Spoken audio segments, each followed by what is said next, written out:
Hi guys, you're welcome back to my channel. You're welcome back to with Oluwapelumi. If it's your first time stumbling on this channel, my name is Oluwapelumi and I am a lawyer and business analyst currently living in Lagos, Nigeria. So please do not make it your last. Do well to subscribe, share, comment, all that good stuff. And if you're an OG already, what's good? What's popping? Welcome back, guys. Thank you for the love that you have shown this channel or that you have shown me over the past couple of videos, or being specific, past two videos that I have posted on this channel. Thank you for the love, and I'm glad to know that the content that I'm putting out is impacting as many people as I can, or as many people as possible. So it is in that same light that I've decided to, in the spirit of shedding more light into what it takes to be a business analyst in Nigeria or in diaspora, because I know that the things I share kind of cut across different parts of the world.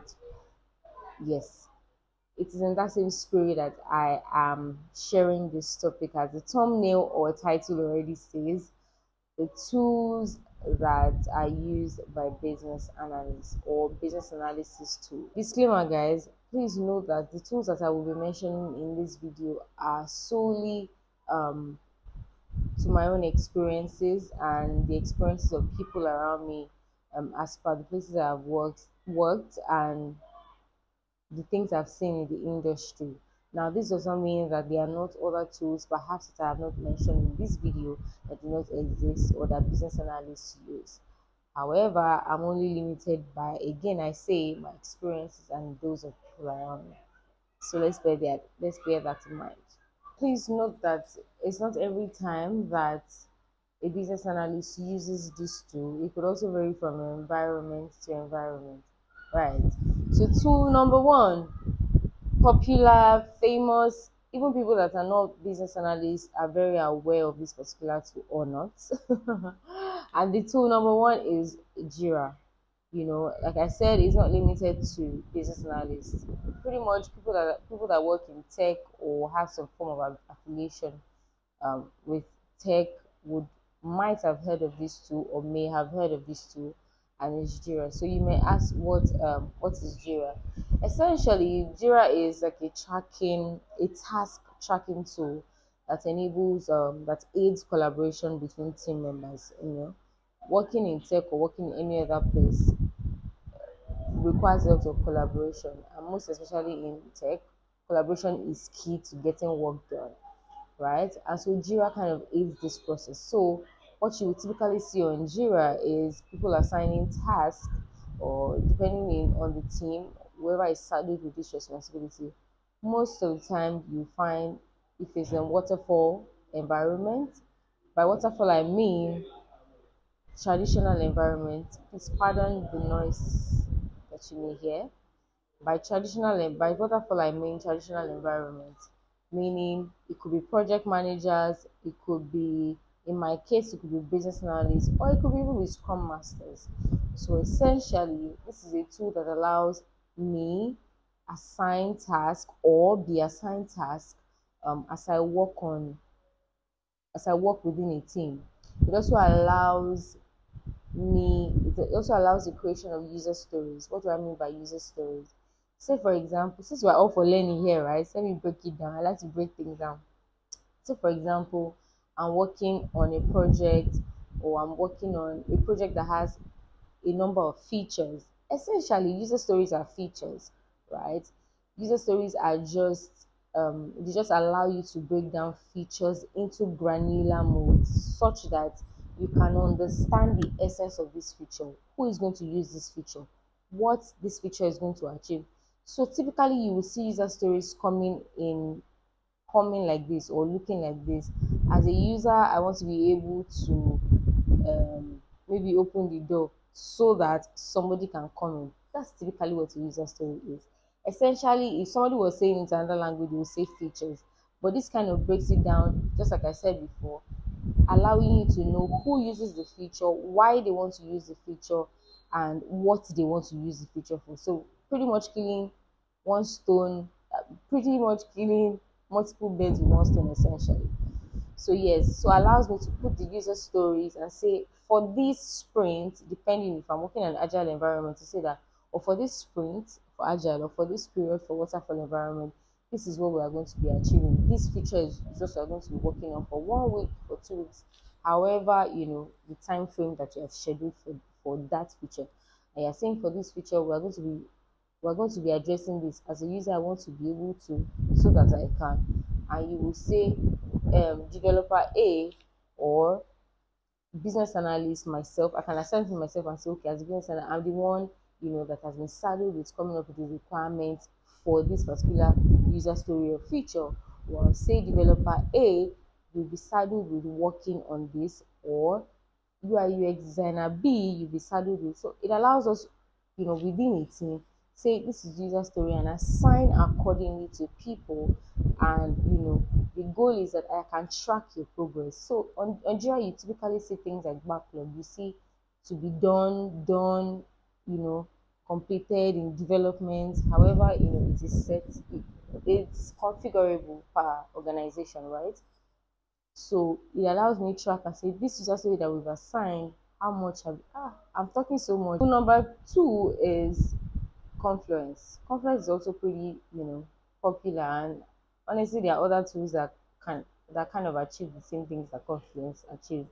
So Confluence again also enables collaboration. However, the type of collaboration that this does is a bit different. So this one enables collaboration on document creation. So I've opened up a working document like somebody I know says, and a lot of people can collaborate on it and work with it. Essentially, that's Confluence. And I can also create documents just for my personal use, on Confluence, or for all when I want other people to kind of collaborate on it. And I know that also it's not all organizations that use Confluence. So depending on your organization, yes, you come across Confluence a couple of times. But essentially, it is a collaboration tool within the tech industry. Now to number three. Anybody that knows me knows that, and I think I must have said it on this channel before, knows this is my favorite tool of all time. And so this tool is called Visio or LucidChat. There are two types of tools, but essentially they achieve the same thing. So what does Visio and LucidChat achieve? Visio or LucidChat enable you to kind of bring your process flow to life. Somebody asking what's process flow? Essentially, what are the activities that will be done on the application that you are gathering requirements for? That is what a process flow is. So visual kind of allows you to draw and sketch it out as opposed to typing and writing in Word.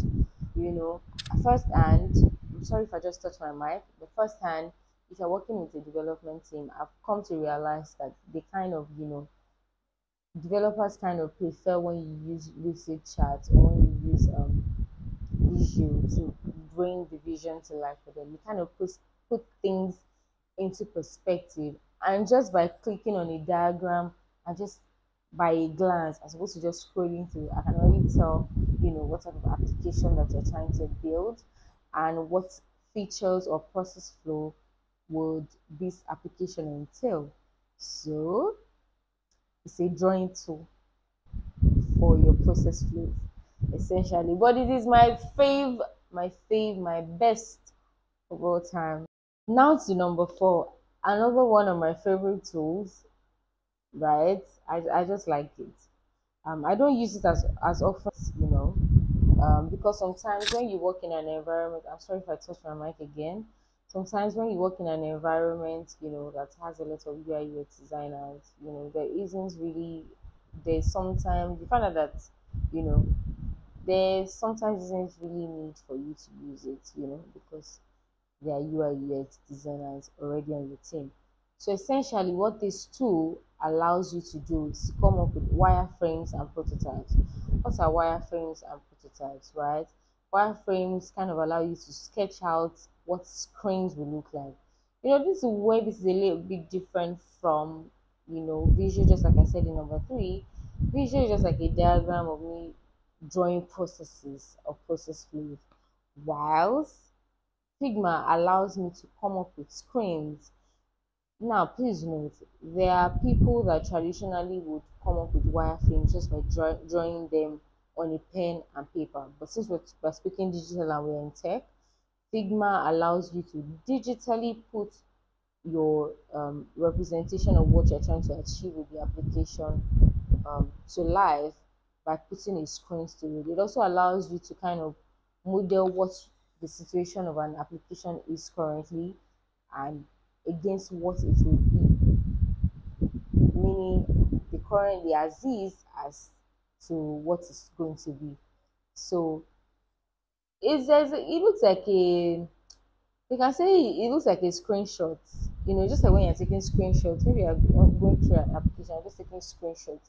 But this is quite different. Like you're creating the screens yourself. So essentially, you know that you also know that this is what UI UX designers do, right? So this is what I mean that sometimes, depending on an environment, it's not all the time that you have need as a business analyst, honestly, to use Figma, but it's definitely a nice add-on and it could be what will set you apart. So yes, I think it's no knowledge is wasted. Might I add that on Figma also you can collaborate, even if you are not the one actively doing designs. Just like conference, it allows you to collaborate with your UI designer. So say for example, you have a designer already on your team and this person is doing a design. The person can add you just like even on visual, essentially almost all tools in tech are, working document or working applications or what they call them. But so on Figma as well, the person can add you and you can make your comments on the screen and say, oh, this is what we are looking for. Oh, this is not what we are looking for. Oh, this color can be tweaked a little bit. Or you can just add one or two screens and say to put, okay, this is what I mean by say this is what we are looking for. So yes, even though you are not actively the one doing the designs, you see where the skills can come in handy.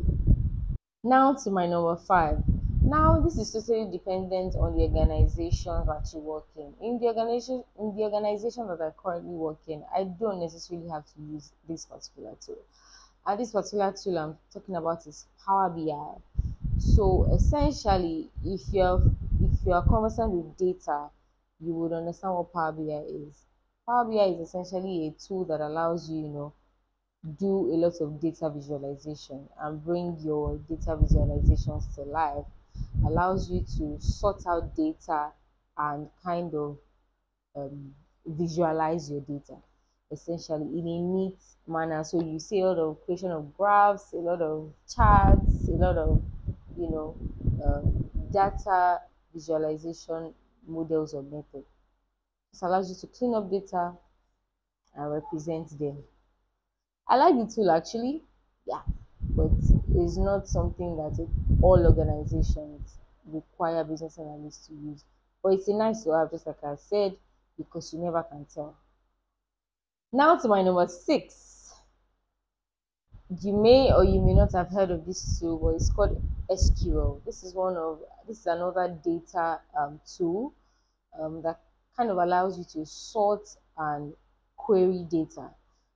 So SQL essentially allows you to pull information from a large data set and for you to essentially get information from a large data set or large data sets. So this is a nice to have, but again, not all organizations require their business analysts to do this because e.g. where I work, there's an entire department that caters to data science. There's an entire department that caters to cleaning up of data. They are the data guys. But just like I said before, it is a nice to have. So now the final one of like the tools that I would be speaking about in this video, right? A friend of mine once says the most underrated tool ever, which is the Microsoft Office tool, comprising of Word, Excel, PowerPoint. Underrated, but I don't think there's anybody, business analyst or whatnot, that would say they don't at one point. Business analysts especially will say that they don't make use of Microsoft Word, Excel, or even and PowerPoint on a day-to-day basis. So if it's something that we use that much, definitely a tool that deserves its own spot. As an add-on, one of the major tools that a business analyst uses, or one of the major tools that acts as a guideline to how a business analyst is supposed to carry out their day-to-day activities, is being an IIBA certified business analyst, right? So you must have had something called a CBAB. And I think in my last video, I kind of referenced it when I was defining business analysis according to Babok. Of course, Babok is just a BA body of knowledge, and this body of knowledge is instituted by an institution called International Institute of Business Analysts, right? IIBA. So, of course, Babok um, definitely is a tool that every BA would, at random or at one point in time in carrying out their day-to-day tasks, would have to run to see what Babok says, especially when they are faced at crossroads or they are faced with challenges whilst working on projects in their organizations. So in my book, Babok is definitely a tool for a business analyst.